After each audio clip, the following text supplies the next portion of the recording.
Assalamualaikum and good morning everybody. This is Sajid Usman and you people are watching World Knowledge.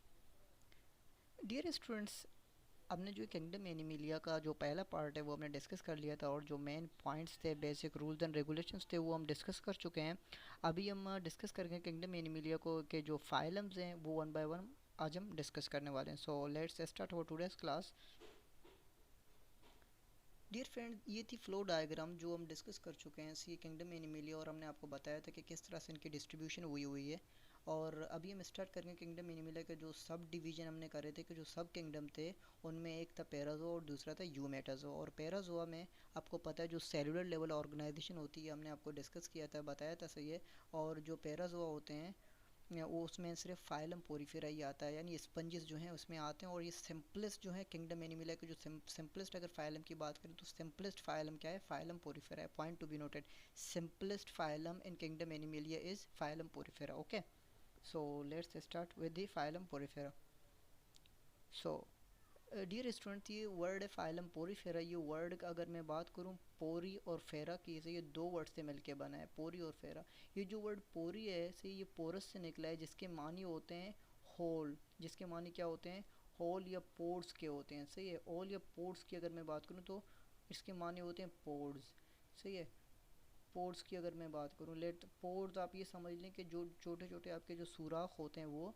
और फेरा की मानी होती है बियरिंग, यानी पोर बियरिंग। ये ऐसे एनिमल्स हैं जो कि पोर बियर करते हैं, जिनमें से सुराख निकलते हैं, जिनके ज़रिए ये अपनी फिल्टर फीडिंग करते हैं, अपनी लाइफ जो है गुजारते हैं। सही है, सो let's start with the main characteristics of the phylum Porifera. जो फाइलम पोरीफेरा के जो मेन करेक्टर्स हैं उनमें उनके साथ हम डिस्कस करते हैं। जो सबसे पहले मैं आपको बताता चलूँ, जो phylum Porifera is also called the Parazoa. ये तो आप लोगों को पता चल गया है कि जो अगर फाइलम पोरीफेरा की मैं बात करूँ तो पैराजोआ का इनको कहा जाता है। से बीसाइड एनिमल्स हैं, सिंपलेस्ट हैं, स्पंजेस इनकी एग्जांपल्स हैं। और ये क्या है, पोर बियरिंग एनिमल्स हैं। जैसा नाम से पता चल रहा है पोरीफेरा पोर बियरिंग एनिमल्स हैं। All are aquatic. ये आप जान लें कि जितने सारे, अगर मैं पोरीफेरा की बात करूँ तो ये क्या है, इक्वेटिक है, यानी पानी में रहने वाले एनिमल्स हैं। Out of 5000 species 150 live in the fresh water while all the other are the marine. ये आप अगर अगर मैं यहाँ पे बात करूँ 50,000 स्पीशीज़ की, तो दोस्तों बहुत सी बुक्स में अलग अलग रिलेटेड जो है मटेरियल दिए हुए थे। कई दफ़ा लिखा हुआ है कि 10,000 स्पीशीज़ हैं, कई बुक्स में लिखा हुआ है 8,000 स्पीशीज़ हैं। तो आप ये कह सकते हैं कि बिटवीन दी 5000 एंड 10,000 स्पीशीज़ हैं। सही है, स्पंजिस के। सही है, पोरीफेरा के। और इनमें क्या है, बहुत ही कम है, मतलब 150 जो हैं वो live in the fresh water हैं, बाकी जितने सारे हैं वो मरीन वाटर में आपके पाए जाते हैं। दे लेक सिमेट्री, आपको पता चल गई होगी, इनमें सिमेट्री की कोई कॉन्सेप्ट है ही नहीं, सिमेट्री इनमें नहीं है। सही है, टिश्यू लेवल ऑर्गेनाइजेशन इनमें नहीं है। जितने सारे हैं वो क्या हैं, सेल्स से कंपोज हैं, सिंपल सेल्स हैं। सो ये body formed of an outer layer pinacoderm से, ये दो लेयर से बनी होती है। जो आउटर लेयर है उसको पेनेकोडर्म कहा जाता है और ये पेनेकोडर्म बनी होती है पेनेकोसाइट सेल्स से। और जो इनर लेयर है वो कोनोडर्म्स है, जिस जो कि बनी हुई कोनोसाइटिक सेल्स है। ऐसे ये आप जान ले, टू लेयर्स हैं इसके अलावा। Between these layer there is gelatinous mesenchyme is present. Gel like जो है मीजन कायमा प्रेजेंट होती है। और जब सेक्सुअल रिप्रोडक्शन होती है तो यहाँ पे फर्टिलाइजेशन होती है। पॉइंट आप याद रखें, फर्टिलाइजेशन मीजन कायमा में होती है। सही है, जो कि मिडल में पाई जाती है दोनों लेयर्स के। They range in size from the few millimetre, छोटे छोटे मिलीमीटर से लेकर जो 1 मीटर तक ये हो सकते हैं ये एनिमल्स, ये sponges. There is a single cavity inside the body. जो सिंगल कैविटी है वो इसको स्पंजोसील कहा जाता है। जो कैविटी ऑफ द स्पंजेस, आपसे पूछे थे कि कैविटी ऑफ द पोरीफेरा जो स्पंजेस है उनके कैविटी को क्या कहा जाए, तो आपको पता होना चाहिए, इसको स्पंजोसील कहा जाता है। The pores through which water enters the body are called the ostia. See ostia, एक को ओस्टियम कहा जाता है। सी ओस्टिया छोटे छोटे पोर्स हैं, छोटे छोटे सुराख हैं, उनको ओस्टिया कहा जाता है। सी उनमें से वाटर जो एंटर होती है ये अपनी फिल्टर फीडिंग करते हैं। और एक बड़ा सा फिर ओपनिंग है, उसमें से कि पानी जितने सारे हैं वो क्या हो जाते हैं, आउट ऑफ द बॉडी चले जाते हैं, जिसको ओस्क्यूलम कहा जाता है। सही है बेटे, ये मेन पॉइंट्स हैं। अभी हम आगे चलते हैं। एडल्ट, अगर मैं स्पंजिस की बात करूं, जो एडल्ट स्पंजिस हैं वो स्टेशनरी हैं, यानी एक जगह पे रहने वाले हैं, पोलिप कंडीशन में हैं। मतलब ये जो क्या करते हैं, मूव नहीं कर सकते। अगर मैं बात करूं इनके लार्वा कंडीशन की, मैं अगर बात करूं तो लार्वा इनकी कंडीशन क्या है, मूव कर सकती है, जो कि लोकोमोट कर सकते हैं। सी एक जगह से दूसरी जगह क्या कर सकते हैं, मूव कर सकते हैं। अगर मैं एसेक्सुअल रिप्रोडक्शन की बात करूँ तो एसेक्सुअल रिप्रोडक्शन बाय बर्डिंग के ज़रिए से होती है। एक प्रोसेस है कि जिसके ज़रिए से एक साइड में एक बर्ड से ये एक शाख निकलती है, वो एक बड़े से बड़े एनिमल में फिर क्या है, कन्वर्ट हो जाती है। सही है, बर्डिंग। तो बडिंग के ज़रिए से सेक्सुअल रिप्रोडक्शन इनकी होती है। जो मोस्ट पोरिफेरन होते हैं वो रिप्रोड्यूस सेक्सुअल मीन से भी करते हैं, और सेक्सुअल मीन से अगर मैं बात करूँ तो ये हर्मेफ्रोडाइट होते हैं।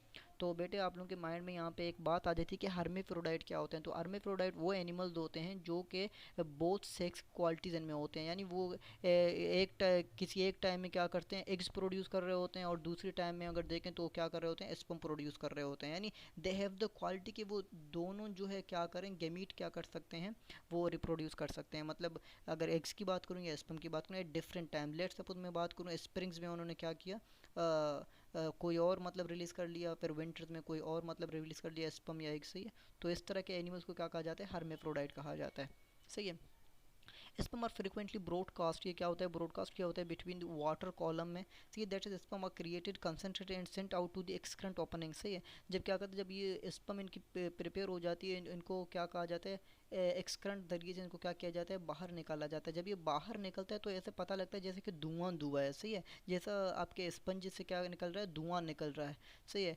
ये वो कंडीशन होती है जब इसके स्पर्म क्या होते हैं, रिलीज़ हो रहे होते हैं, सही है। जब ये अपने तरह के स्पीशीज़ जो होते हैं उनको अप्रोच करते हैं, सही है, उनके फाली जो बॉडी है उनमें क्या हो जाते हैं, एंटर कर जाते हैं। जब उनके बॉडी में एंटर कर जाते हैं, कुछ सेल होते हैं, उनको कहा जाता है आर्क्यूसाइटिक सेल। जो आर्क्यूसाइट सेल होते हैं उनके ज़रिए ये स्पेशल सेल होते हैं जिनके ज़रिए स्पर्म सेल क्या करता है, ट्रांसपोर्ट करता है, एग तक चली जाती है। ये एग तक चली जाती है तो वहाँ पे क्या हो जाती है, फर्टिलाइजेशन अकर हो जाती है। और ये फर्टिलाइजेशन जो अकर होती है, ये फर्टिलाइजेशन मीज़न कायमा में अकर होती है। यह बात आप याद रख लें, मीज़न कायमा में क्या होती है, फर्टिलाइजेशन अकर होती है और जाइगोट बन जाता है, जिससे फिर क्या होता है, लार्वा वजूद में आता है, सही है। तो यहाँ तक आप लोग समझ गए होंगे। से अभी आगे चलते हैं।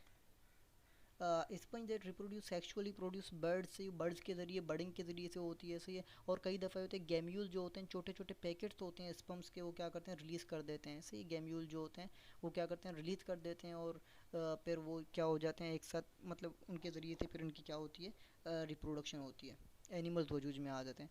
अगर मैं बात करूँ फ्रेश वाटर स्पंज की, of the spongilla often produce gemmule period to the winter. Winter में क्या करता है, कोई खास इनकी टाइमिंग होती है कि जिसके ज़रिए से क्या करते हैं, अपने गैमिट्स की पैकेट क्या होती है वो रिलीज़ कर देते हैं। Their skeleton is use for the washing and bathing, से इनकी स्केलेटन जो क्या होती है, ये इकोनॉमिकली बहुत ही इंपॉर्टेंट है, आपको पता होना चाहिए। वॉशिंग के लिए और बाथिंग पर्पज़ के लिए क्या किया जाता है, इनको यूज़ किया जाता है, इनके स्केलेटन्स को। इसके अलावा आपको पता है कि ये क्या होते हैं, एब्जॉर्ब करने की सलाहियत रखते हैं, सही है। ये इनकी स्ट्रक्चर है, ये इनकी स्ट्रक्चर है। स्ट्रक्चर से पहले तो थोड़ा सा पीछे चलते हैं, आपको पता होना चाहिए। ये वॉशिंग है, एब्जॉर्ब वाटर से, अगर मैं वाटर की बात करूँ तो ये एब्जॉर्ब वाटर करते हैं। इसके अलावा सॉरी बार बार जा रही है, सही। अगर मैं एब्जॉर्ब ऑफ वाटर की अगर मैं बात करूँ तो क्या करता है, ये वाटर एब्जॉर्ब कर सकता है, आपको पता है। जब ये वाटर एब्जॉर्ब करते हैं तो सर्जिकल ऑपरेशन में इसको क्या किया जाता है, यूज़ किया जाता है। इसके अलावा बड़े बड़े जो हॉल्स होते हैं, बिल्डिंग होते हैं, इनको यूज़ किया जाता है ताकि साउंड एब्जॉर्ब कर सके। और उनकी जो मेन एग्जांपल्स हैं वो साइकून है और यूप्लेक्टिला है। Main examples are the sycon and the euplectella, okay. ये मेन एग्जांपल्स हो गए। अभी जो है हम क्या करेंगे, डिस्कस करने वाले हैं। सो डियर स्टूडेंट्स, ये आप देख लें, यहाँ पे मैंने जो है यहाँ इसका जो डायग्राम यहाँ पे दिया हुआ है, ये आप देख लें। यहाँ पे ये स्पंजोसील है जो मेन कैनाल है, और ये जो पोर्स हैं इसको इनको ओस्टियम कहा जाता है, ये आप देख सकते हैं। और ये जो बड़ी ओपनिंग है ओस्क्यूलम, इसके ज़रिए से जो जितने सारे वाटर होते हैं जब एंटर होते हैं ओस्टियम से, और फिर ओस्क्यूलम से क्या होते हैं, बाहर निकल जाते हैं। ये बडिंग है जिसके ज़रिए से क्या होती है, एसेक्सुअल रिप्रोडक्शन होती है।